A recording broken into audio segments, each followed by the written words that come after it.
Selamat sejahtera, nama saya Chu Chie Ying. Saya dari Kelantan Learning Center.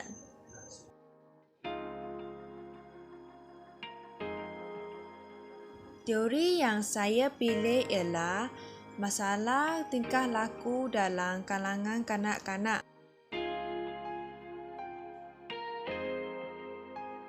Objektif tugasan yang pertama ialah menyatakan maksud konsep pengurusan tingkah laku dan tingkah laku. Objektif yang kedua ialah menghuraikan punca dan faktor masalah tingkah laku dalam kalangan kanak-kanak.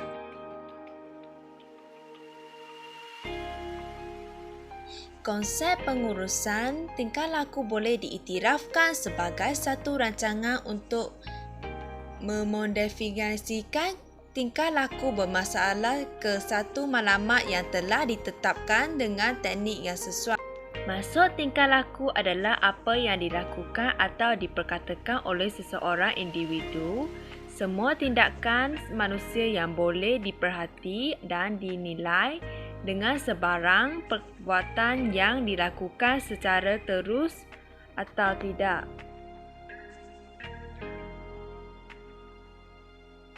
Punca dan faktor masalah tingkah laku kanak-kanak. Yang pertama ialah faktor persekitaran. Berlakunya sesuatu tingkah laku seperti di persekitaran rumah. Kanak-kanak tidak mendapat perhatian dan kasih sayang yang mencukupi oleh ibu bapa. Ia akan memberikan kesan yang mendalam terhadap perkembangan psikologi kanak-kanak. Faktor yang kedua ialah faktor emosi. Faktor emosi berupaya mempengaruhi tingkah laku seseorang. Masalah emosi yang dialami akan sering mengganggu diri mereka dan menyebabkan emosi mereka tidak stabil. Emosi kanak-kanak terjejas ia akan menyebabkan kanak-kanak itu mengalami kemurungan dan kesihatan diri mereka sendiri. Ketiga ialah didikan ibu bapa.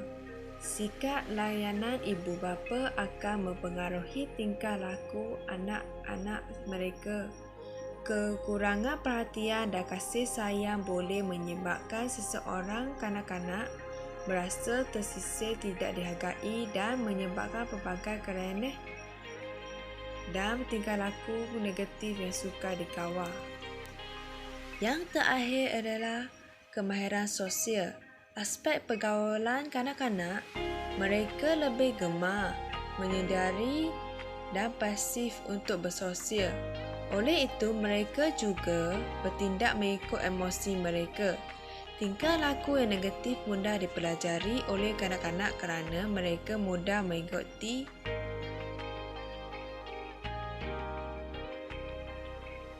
dan dengan teori. Masalah tingkah laku dalam kalangan kanak-kanak perlulah ditangani oleh semua pihak. Jikalau tidak ditasi, maka kanak-kanak akan mempunyai tingkah laku yang negatif. Gangguan tingkah laku kanak-kanak yang mengalami gangguan tingkah laku ini akan menunjukkan tingkah laku yang berlawanan dengan tingkah laku yang seharusnya.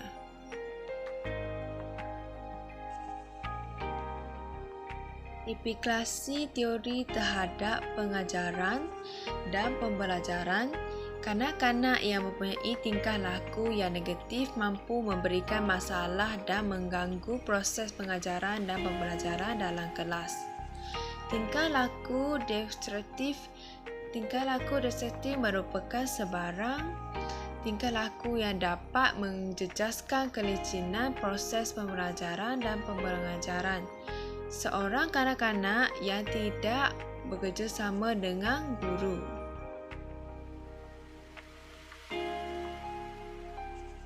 Kesimpulannya, tingkah laku bermasalah ini merupakan perkara yang perlu diberi perhatian yang serius.